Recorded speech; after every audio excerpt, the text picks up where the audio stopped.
Topic है heat current and thermal resistance. देखो ये हीट करंट और थर्मल रेजिस्टेंस होता क्या है इसको समझ लेते हैं।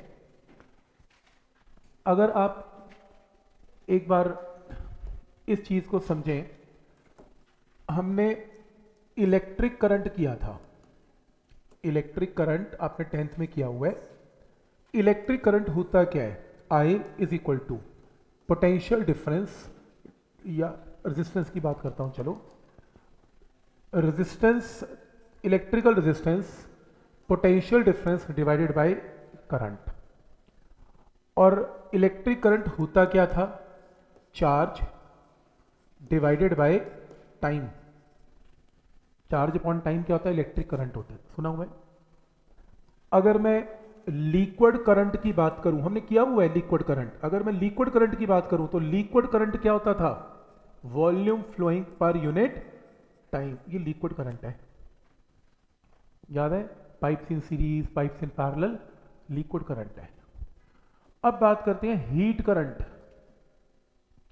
जो हीट करंट है वो होता है हीट फ्लोइंग पर यूनिट, इसको हीट करंट बोलते हैं।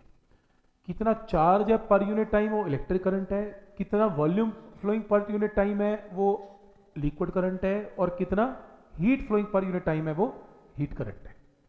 हीट करंट को किससे रिप्रेजेंट करते हैं, H के साथ, सही।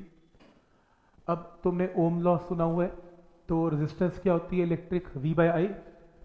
थर्मल रेजिस्टेंस होती है जो काम इसमें इलेक्ट्रिसिटी में पोटेंशियल डिफरेंस करता है, वो काम इस लिक्विड में प्रेशर डिफरेंस करता है, वो काम हीट में टेम्परेचर डिफरेंस करता है।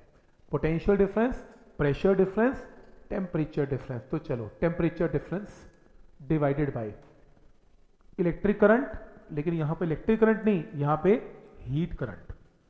तो इस रेशियो को क्या बोलते हैं, थर्मल रेजिस्टेंस। मैंने इलेक्ट्रिसिटी के साथ क्या कर दिया, कंपेयर कर दिया।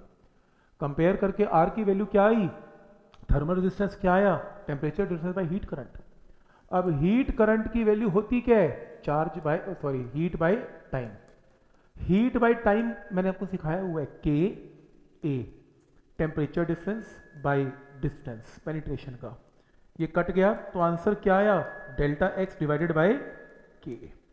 क्या ये स्टेप समझ में आ रहा है सब कुछ यहां तक। तो यहां पे तुमने हीट करंट की वैल्यू को पुट किया, सॉल्व किया, तो ये आंसर आ गया। जो आपका हीट करंट की फॉर्मूला है, रेजिस्टेंस क्या है, पोटेंशियल डिफरेंस बाय करंट, या पोटेंशियल डिफरेंस नहीं, या temperature difference by heat current. Ohm law में जो न्यूमिनेटर पोटेंशियल डिफरेंस का है वो टेम्परेचर डिफरेंस का है। इसमें जो नॉर्मल करंट है, इलेक्ट्रिक करंट है, वो हीट करंट है। सेम रिप्लेस कर दिया, तो हीट करंट Q/T की वैल्यू पुट कर दिया, आंसर आ गया। तो ये फॉर्मूला बनेगा थर्मल रेजिस्टेंस का। तो ये आपकी बुकलेट में यही तो लिखा हुआ है, देखो heat current Q/T, current electricity से, रेजिस्टेंस क्या होती है, पोटेंशियल डिफरेंस बाय करंट। लेकिन इस चैप्टर में क्या होती है, थर्मल रेजिस्टेंस या हीट रेजिस्टेंस क्या होती है, temperature difference by heat current. अब यहां से Q/T की वैल्यू हमें पता है, इस Q/T की वैल्यू को यहाँ H की वैल्यू को रादर यहाँ पुट कर दें, सॉल्व करके भी करके दिखाया। ये फॉर्मूला बॉक्स में डाल लो थर्मल रेजिस्टेंस का। तो मैं ये पेपर में नहीं आएगा, हाउ टू डराइव नहीं आएगा, फॉर्मूला पता होना चाहिए। थर्मल रेजिस्टेंस का फॉर्मूला डेल्टा एक्स बाई के है, ठीक। हाँ, तुम्हें ये याद नहीं रहेगा अलग बात है 6 महीने तक, पर तुम ये फॉर्मूला याद कर लेना ये वाला, और तुम हीट करंट को Q/T पुट करके अपना फॉर्मूला निकाल लेना, तो ऐसे याद हो जाएगा। थर्मल रेजिस्टेंस क्लियर है यहाँ तक कि थर्मल रेजिस्टेंस की वैल्यू क्या है इसमें। अब सोचो ना, अगर के बड़ा है, अगर के बड़ा है तो बहुत गुड कंडक्टर है, और जो गुड कंडक्टर होते हैं ना उनकी रेजिस्टेंस हीट की बड़ी कम होती है। तो देखो ना कि अगर बड़ा है तो थर्मल रेजिस्टेंस उसकी छोटी है, ऑब्वियसली रेजिस्टेंस छोटी है तो फटाफट हीट ट्रेवल करेगी। क्लियर है यहाँ तक। तो थर्मल रेजिस्टेंस का कॉन्सेप्ट क्लियर है। एप्लीकेशन हमने कर ली थी, ये न्यूमेरिकल्स भी हमने कर लिए थे, और ये न्यूमेरिकल भी हमने किया था। मैं चाहता हूं कि आप ये वाला न्यूमेरिकल करें एक बार प्लीज।